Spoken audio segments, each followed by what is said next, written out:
5, 4, 3, 2, 1. Let's go. Happy Wednesday, ladies and gentlemen. It is a beautiful day here in Austin, Texas. January 18th, hump day. It is the middle of the week, and we have just crested over just past the midway point of the first month of January, or the first month of 2023 here in January. Man, what a start to the year. We had a little bit of rain this morning, a little bit of stormy breezes. It dissipated quickly, and it has turned into a super clear, sunshiny, just a beautiful day. This is episode 1, so lots of newness getting kicked off here today. This is episode 1 of What's the Buzz? I am your host, Beami, and we're getting this little podcast going. I'm, of course, here joined by my trusty sidekicks and best friends, Nova and Amber, my two little pups. You may hear them barking, you may not. They're taking a little nap right now. We've been out here in this beautiful weather. They've been swimming, we've been running, we've been doing our thing. So it's a pleasure to have you with us today for our inaugural episode, introduction into What's the Buzz. What's the Buzz? The way it's going to work is we're going to have a main theme to start every episode. And then with that main theme, we're going to hit our high five topics. And those high five topics, we're going to have a local news story. That's number 1. And number 2, we're going to have a world news story. And number 3, we're going to mention a jam of the day. Something we think you should go listen to today. Number 4, the sports news of the day. And number 5, our closing message. And we may throw in a little bit of other stuff here and there in between, but that's going to be the main 5 things that we focus on for each theme of our day. Today's theme is Who Am I? With this being the first episode of our show, I think you should get to know your host a little bit so you know who the heck I am moving forward on the rest of the topics that we have, the rest of the main themes that we have moving forward for the rest of the episodes. Just to give you an idea, the rest of our show, of our main themes moving forward for some of our future episodes include movies, TV, art, Austin, Texas, the city itself, and some more that we'll get into as we go along. This will be a pretty straightforward show today. I'm not someone who necessarily likes to just sit back and talk about himself, but at the same time, I as a listener and a fan of content and shows myself, I want to know who I'm listening to, what kind of vibe we got. So we're just gonna jump right into it. Who am I? Well, I am Beami. My name is Steven Strong. I go by Beami. I'm a 27-year-old independent artist here in the ATEX. I have had definitely my fair share of hardship and struggle all throughout my entire life. And I could talk all day and all night, every day, all day, about my struggles, about my hardships, about, the journey of mental health and emotional wellness and all of that. But I'm really all about the new. I'm all about creating new energy, creating new opportunities, new environments, meeting new people, and coming together in a more uplifting and positive light than what I've had up to this point. And I'm all about releasing the past, releasing the baggage, releasing the negative mindsets, the manipulations or corruptions of, just being a part of growing up like anybody else. So, there may be times we touch on certain things, but overall, this is all going to be relevant stuff as we all progress through life here on Earth in 2023. So that's who I am. I do some hip hop music. That's kind of what got me going as a musician, was writing. I was really drawn to the lyrical nature of rap, and I didn't think I could sing very well. In middle school, about into eighth grade was when I started writing my first songs, and it was therapeutic for me, honestly, at first. Well, it still is. It's remained that way. Um, Art is therapy for a lot of artists, and um, writing has always been something that came a little more natural to me. I loved, being creative with words and expressions, and getting my soul out onto a pen and paper. Uh, but at this point, I honestly mainly write either on my phone or on my laptop, just because I'm a very I'm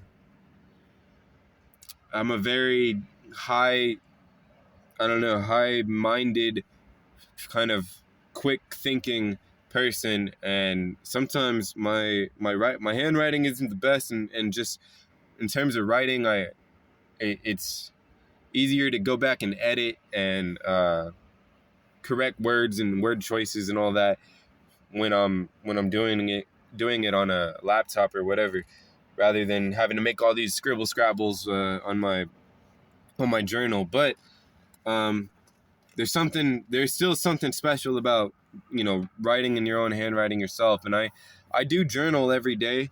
I wake up every morning and write what I'm grateful for. I used to number it like five things. Wake up every day, 5 things I'm grateful for. But I started writing out more than five, and I realized it's not about the number, it's about the content. Quality over quantity, as they say. So that's kind of what I've done. I make sure that I at least do that every day.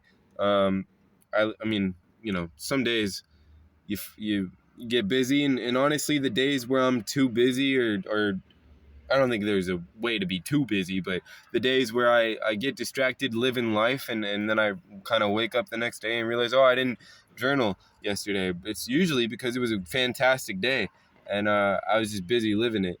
So um, I think it's really helped me in my psyche, and in taking on and waking up and starting my day with being grateful for what I have, and where I'm headed and what I'm working for. So I think journaling is a huge benefit to a lot of people, and I'm definitely one of them. And I'm grateful for that ability to be able to just wake up and do that. Um, Aside from that, um, I grew up, being really active. Um, I've always been into sports. Football has been my main passion to play, but I grew up playing, pickup basketball all the time at parks for hours every day. Um, I was a chunky kid. And then somewhere in high school, I think between freshman and sophomore year, I kind of started sprouting up into a little spring bean, and I'm I'm happy to say that today I'm the healthiest I've ever been. I didn't value health. I didn't value diet and nutrition. I didn't really know. I wasn't really exposed to that kind of concept for most of my life, and cooking, and all that. So in the last few years, I think we've all kind of been hit with challenges, and faced with things that kind of you get the opportunity to make the decision to incorporate into your newness, or not. And I'm someone who has made a lot of changes in the last few years, um, and I've made the effort to stick to the ones that the changes that feel the best to me, and that continue to help me grow. And eating right, and exercising right, and thinking right, and breathing right has been something that I'm very grateful to have discovered and to have incorporated into my everyday being. Yeah, aside from that, I mean, like I said, I got two pups, Nova and Amber, a chocolate lab mix, pit mix, and then a little Chihuahua pit boxer. That's kind of a guess. Nova turned 3 this month, and Amber is a little over a year, I believe. So, um, just the best friends in the world. Uh, they're amazing. They Nova's my trainer. Nova's Amber's trainer too, kind of. She keeps us active. She keeps us going. She keeps us fit, and keeps us out and about here in the beautiful city of Austin, Texas. I was born and raised here. I've lived here for almost all of my life. In 2021, in June, I did end up traveling around the country for a while, and made stops in Arizona, New Mexico briefly, Colorado for a bit. Shout out to Pueblo, and even California some. And before that, I traveled around on a short trip to up to the Northeast, Boston, New York, Connecticut, Vermont. It was a beautiful time several years ago. But I'm back in my home city. Yeah, we'll see how long I may end up sticking around, but I'm definitely a traveler. I would say I'm definitely someone who likes to get out and see what else is out there, and live it up and experience everything I can. I I have yet to leave the country. I got a passport several years ago in anticipation of becoming an au pair in Australia, and ultimately I ended up not choosing to do that. But I'm still at that point I was kind of in a more of a, I would say, like a depressed, not super depressed, but just kind of, I was itching to just have some sort of change and do anything it took to get out. And ultimately I'm glad I didn't. I don't think it was the right time, and I think that's why it didn't pan out for me. But um, I in the next couple years or so, I'm definitely thinking that I'll get the opportunity to see something outside of America, which I'm very excited for. Um, I consider myself the luckiest person in the world, um, for many different reasons, but it's a blessing to be here at all in any moment, and I don't take it for granted. And there's been times where I've lost my mind, I've lost my grip on my sanity, I've lost my grip on my health, or my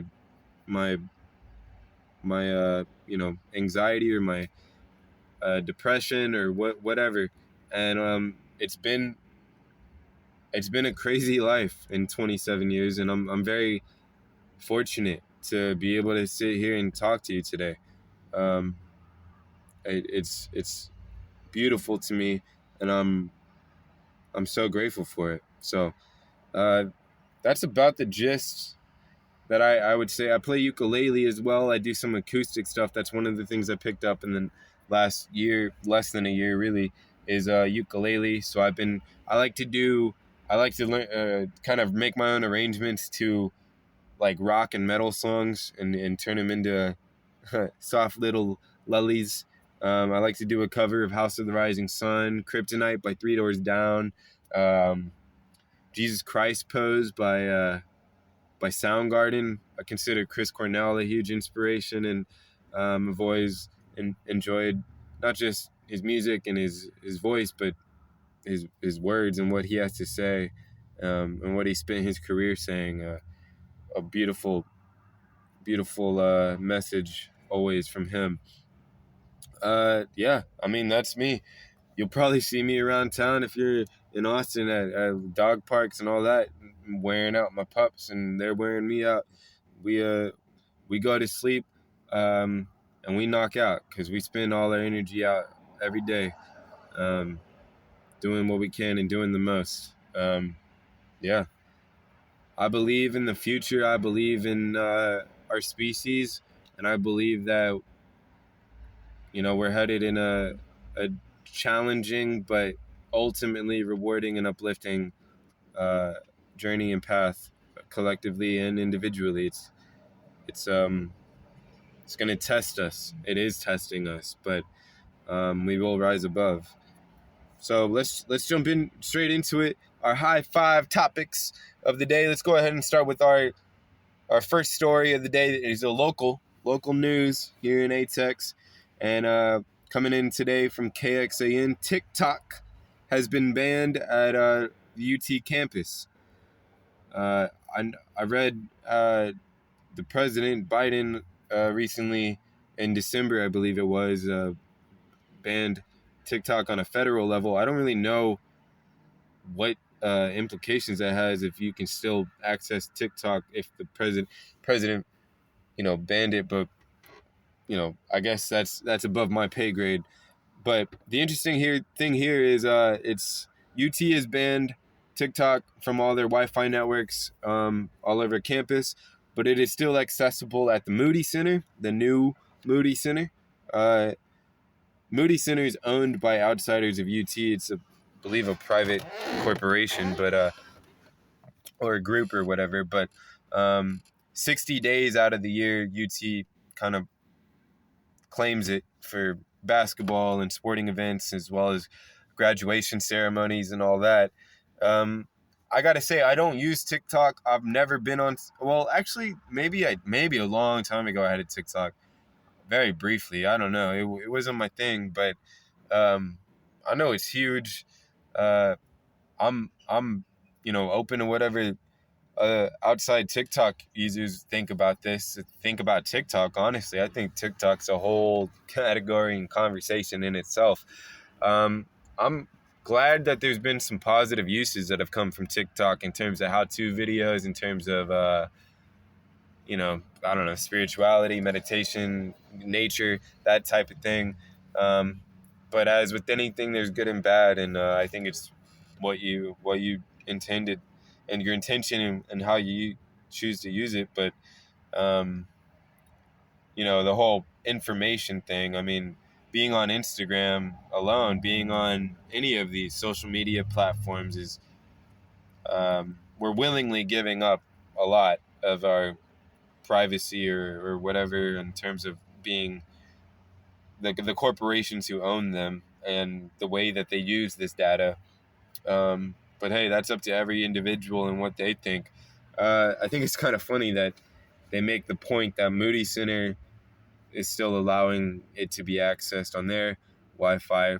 So I even said, the article I read on KXAN, I'll link it in the description box below. But by the way, every story we cover and everything we cover will be linked in the description box below throughout the show, through every show. But if something catches your ear and you want to go check it out yourself. But yeah, they even said that it can be I guess the strength of the Wi-Fi at the Moody Center can be accessed outside of the Moody Center. I don't know if they're saying that bleeds into UT campus. So, but I guess the point is you can't be in class or at the Ransom Center or doing underground bowling at Union or where studying and be on TikTok. I'm not sure why you need to be on TikTok if you're studying, but everyone has private cellular networks for that anyway. I don't think it's going to make that much of a deal, but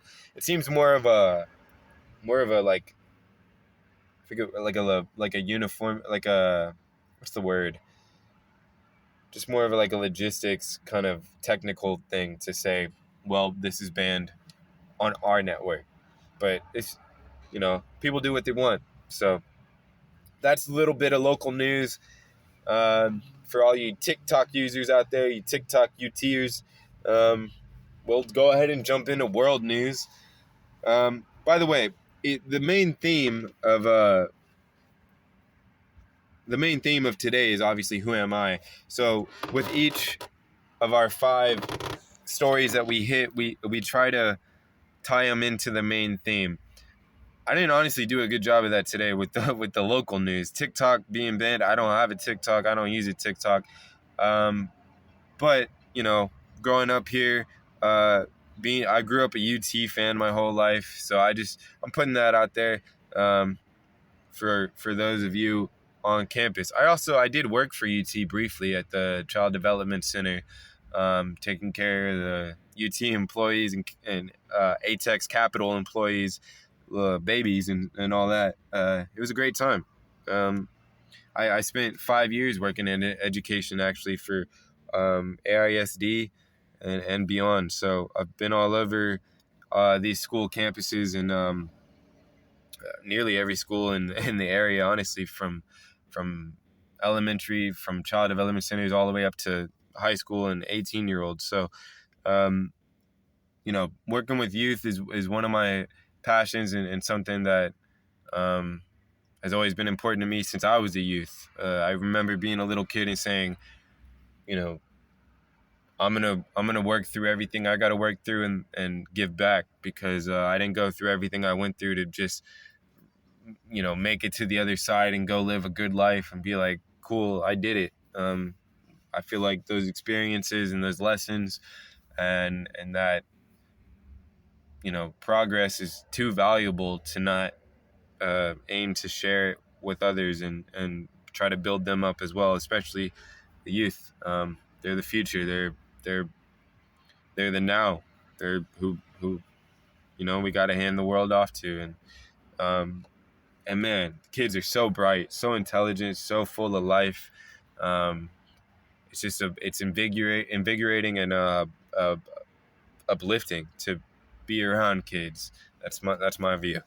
So, but yeah, we'll go ahead and jump to world news today. World news, and the way that I'm always someone who's been into space.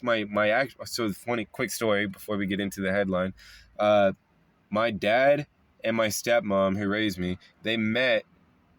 Actually, I forget this part. My dad, my mom, my biological mom, and my stepmom all attended the same MUFON meetings in the 90s in Austin. MUFON is a national thing, but they were based and had local chapters or whatever. And MUFON is Mutual UFO Network for people who have had either abduction experiences or encounters with UFOs or things that they couldn't explain. There was a big, honestly, in the 90s, probably all over, but especially in Austin, there was a big paranormal, alien, psychedelic scene. That there was multiple magazines. MUFON had their own magazine, and so that's where what I came from, kind of. So I was raised kind of just interested in outer space, planets, the concept of life out there, and all that kind of stuff. It's never been something that I've seen that I felt was scary. More just really, honestly, exciting and intriguing and beautiful. If you see some of these pictures that some of these astronomers take of outer space and the Orion Nebula and the constellations and outer galaxies, it is some beautiful stuff. I follow a couple of people on Instagram that are just amateur astronomers that are always posting their work of various galaxies that they've been working on shooting through their telescope and all that. It's beautiful stuff. Today's headline is that this just came out, by the way. Scientists detect a radio signal from galaxy 8 billion light years away, which is broken the record for the furthest radio signal received. They received it from trying to pick up signals from hydrogen atoms. So hydrogen atoms, scientists have realized that they give out a radio signal, and they're one of the main signals of early galaxy formation. And a lot of this stuff goes way beyond my understanding. You got to be deep into science, astrophysics, and all that to really wrap your head around some of this stuff. I'm just recently wrapping my head around the whole light year concept and how the starlight that we see at night is really from years and years ago. That's just crazy to really put into perspective the way that we measure time here on Earth. But so the scientists of this signal, they estimate that the universe was only 4.9 billion years old at the time of this signal being put out uh, by this, I guess, early galaxy formation way out there, 8 billion light years away. Um, they said it was very faint because usually this type of signal, these type of reception can't travel as far as it did, but this one made it through to us. There's a big telescope in India. Well, it's an array of telescopes in India that has been making some some earth-shattering discoveries in the last few years. This was the same telescope that discovered the biggest explosion ever recorded in 2020 or 2021. I can't remember, but yeah, very recently. And man, it's in Pune, India, Pune, India. So we'll link that below as well. I just find all things space so fascinating. Grateful for our galaxy star in the sun, the life giver, and I'm looking forward to what else more is going to come from the space weather and space discovery kind of field. I think we're just barely cracking the egg open on all that after all this time, and some of these tools we have now are really, I think, going to teach us a lot. Maybe also we're going to have a lot more revealed to us that maybe they've known for a long time but haven't necessarily released to the general public. That might be pretty exciting. So we'll go ahead and move to topic number 3, which is our jam of the day. And I didn't, as a musician, I obviously have a lot of jams out there that I could mention, but I'm not just gonna go out and say, my music's out there. It's Beami, Beami. I'm on all platforms, but I wanted to shout out and share not one of my own songs, but an artist that is featured on one of my songs. I have a song out there called Bystanders, and it features Mayday. And Mayday is a hip-hop trio based out of Miami, Florida. They were on Tech Nine. If you're familiar with alternative hip-hop and Tech Nine, probably definitely the most successful independent rapper ever out of Kansas City. So Tech Nine, his label Strange Music, had signed Mayday many years ago, and so Mayday, I believe last year, announced that they are kind of teaming up and partnering with Strange Music, but they have started their own label, which is called Mayday Music, and so congrats to them on that, by the way. If you didn't know that, that's a beautiful, wonderful thing for them, and I'm really happy about that.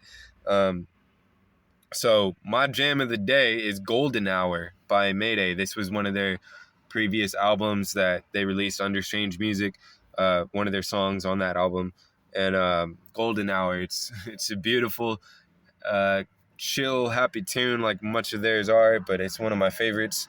And man, looking outside right now on a beautiful day in Austin, it's going to be quite the golden hour later today. That kind of, sunset time of the day. It's just in time to go put on that song, sit back, look at the sunset, and breathe, man. Breathe. It's a wonderful release, and I look forward to what all they are going to be able to do with Mayday Music, and what the future holds. To many more golden hours ladies and gentlemen.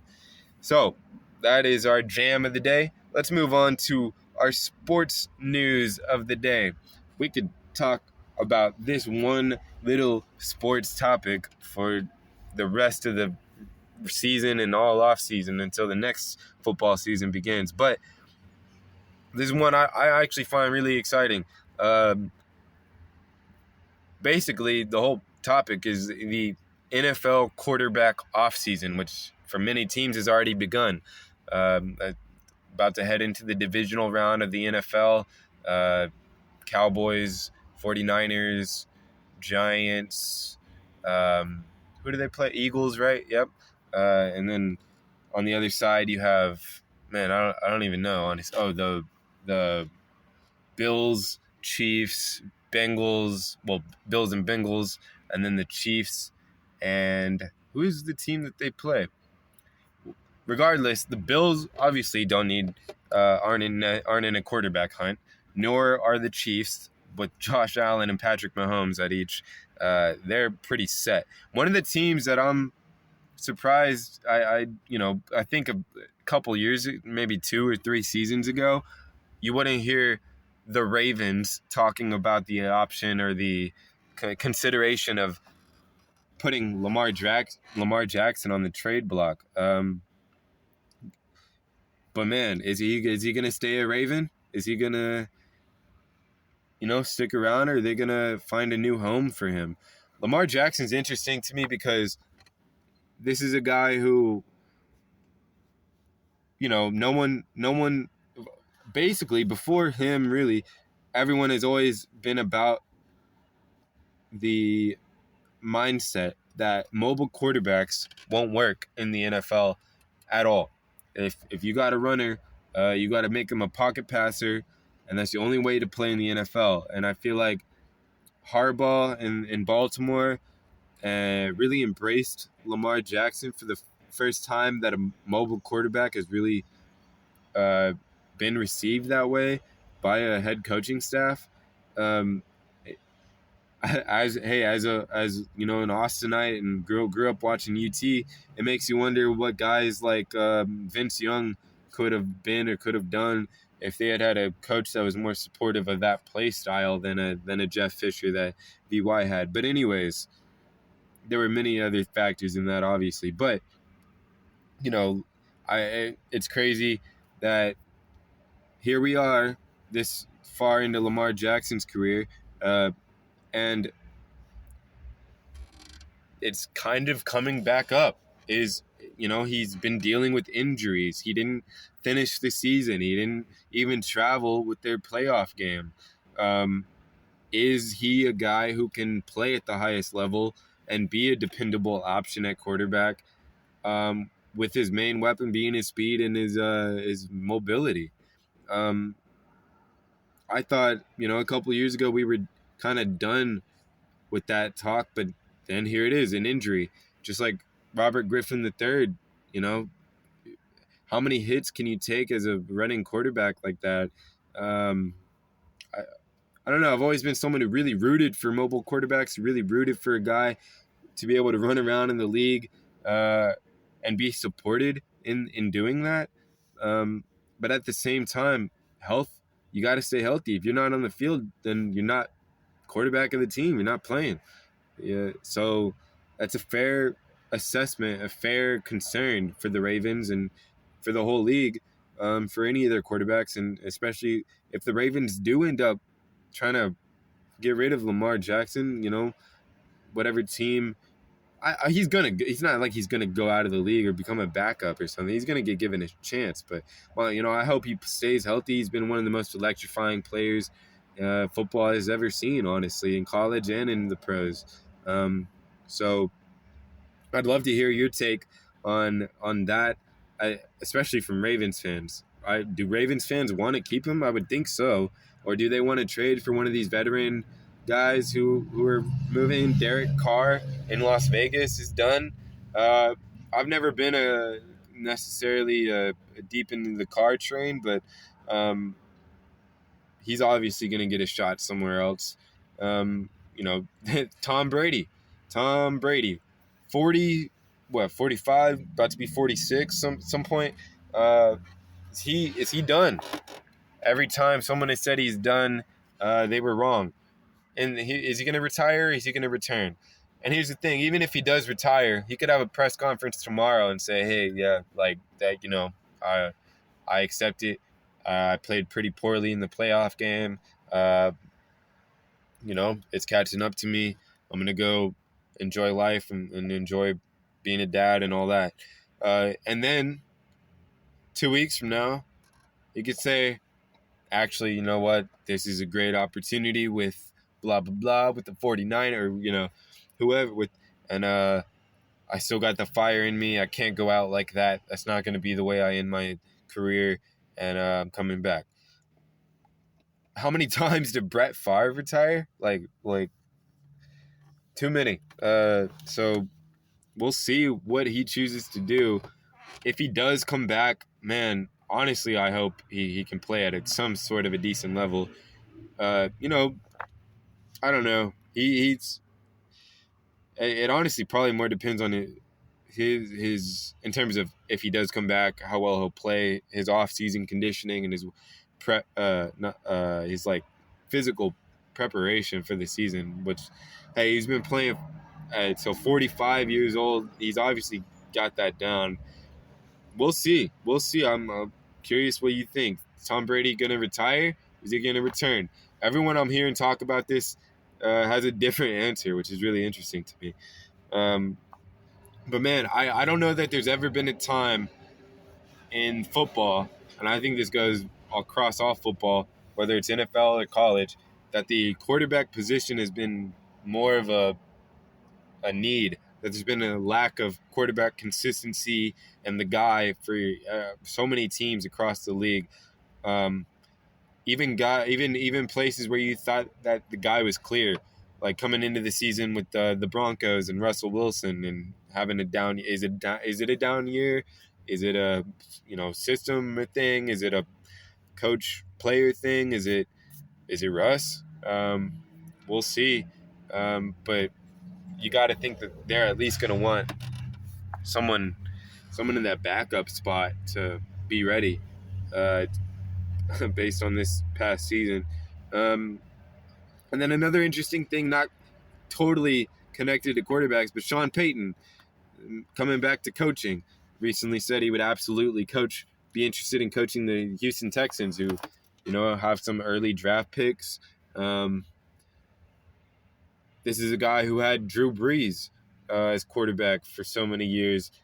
Wherever he goes next, he's not going to have Drew Brees, obviously. So it'll be interesting to see how Sean Payton what kind of quarterback he ends up coaching, and whether it's going to be someone out of the draft, a young gun, or one of these veterans, or what. So I'm kind of keeping my eye on that as well. Like I said, we could talk all day about this. There's a bunch of teams and quarterbacks that I didn't even mention, but yeah, we'll see what happens in the NFL offseason for most teams has already begun, and we'll see how it ends up for the teams that are left. So a quick little quote of the day this isn't one of our little high five, but quote of the day I like to slip in here sometimes. So my quote of the day comes from my pops, my dad. He passed away when I was 16 in high school, and rare form of cancer.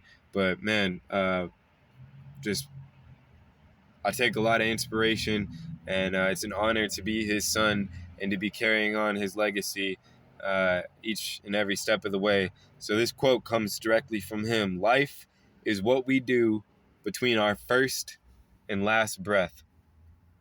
Loping Buzzard, that was his name. Loping Buzzard is how he released music under that and all that, and that's one of my inspirations for sure. So I think it's a very, almost oversimplified quote. Life is what we do between our first and last breath. But at the same time, I mean, that's really what it is. You can have all of the suffering we undergo, all of the pain, all of the triumphs, all of the joy, all the bliss. That is life. That is what it is while we're breathing. And yeah, he lived a full one. He lived a challenging one, and I've taken a lot of lessons and understandings from, not even definitely the conversations we have, but even just after his last breath, and looking at the life that he lived and the way that he carried himself and the things that he faced and the way that he handled it all. Um, just a beautiful man. So yeah, life is what we do between our first and last breath. Think about that however you want. So we're going to wrap up the show here in a bit. I do want to close the show with a closing message every day. And so my closing message for you today for episode number 1 of What's the Buzz. Thank you for joining me. Thank you for listening. I appreciate it. Come back tomorrow for episode 2. Episode 2, we're talking about movies. So all you movie buffs, you probably know a lot more about movies than I do, but we're going to cover some movies, that's for sure. Man, there's a whole, bunch of different directions we can go with that, so that'll be exciting. We'll hit the local world news, sports news, and all that. So my closing message for you today is dream big. What did you believe in when you were in first grade? What did you believe in terms of the world? What did you believe in terms of yourself? What did you think was possible? What did you think your life was going to become? What did you think that you were going to be? What dreams did you have as a first grader? And how has that evolved or changed? Do you remember? Is it the same? Did you follow that path since then? I think as little kids, we kind of, are more broad about things. Like, did you want to work towards peace on earth? Did you want to, ideas more so than eventually through middle school and high school, we all get funneled into careers and positions and all that. But before you were a tech worker, before you worked for Apple, or before you worked for Tesla or Google, or whatever, before you were a school teacher, before you were a manager at a restaurant or a bar, when you were sitting in first grade and they were talking, the whole world was open to you. What did you think? What did you believe in? What dreams did you have? Because a lot of us, we dream big as little kids, and then we kind of get those dreams altered by society, by parents, by family, by just our environment. So we grow up and we all are subject to that. So did you want to be an athlete? Did you want to be a singer? Did you want to be an actor? My message to you is that it's not too late. You can be 65, you can be 25, you can be 45, you can be 85, you can be 105, be 165, and it's not too late for you. It's never too late to follow your dreams and to achieve your dreams, and to allow your dreams to be as big as you want, and to know that there's still a chance that you get to follow your dream. If you're here, if you're breathing, if you can hear my voice, your dream is alive. The only one who kills your dream is you. The only one who says that it's too late or says that it's over, there's no chance, you got to do what you got to do, that's you. You have a lot of power within yourself and within that brain of yours to make magic happen. And I think right now, and I think increasingly so, we have a lot more energetic support and assistance to make the most of our thoughts and our dreams and our goals and what we believe in. And I think if we believe in or believe in positive things and believe in an upward trajectory, now more than ever, we have the best chance to lead ourselves to that, both individually and collectively. So that is my message to you. I appreciate you joining me today here on this beautiful Wednesday. Go outside and enjoy it. Go walk your dog. Go, get some snow. Well, I guess there's not snow cones out. Go get your little Frosties or your DQ Blizzards or your, whatever, and get out and just enjoy the wind, enjoy the breeze, enjoy the air, enjoy this wonderful city, this paradise that we live in, and this beautiful planet here in the Milky Way galaxy. Thank you so much for joining us. We'll catch you next time here on What's the Buzz.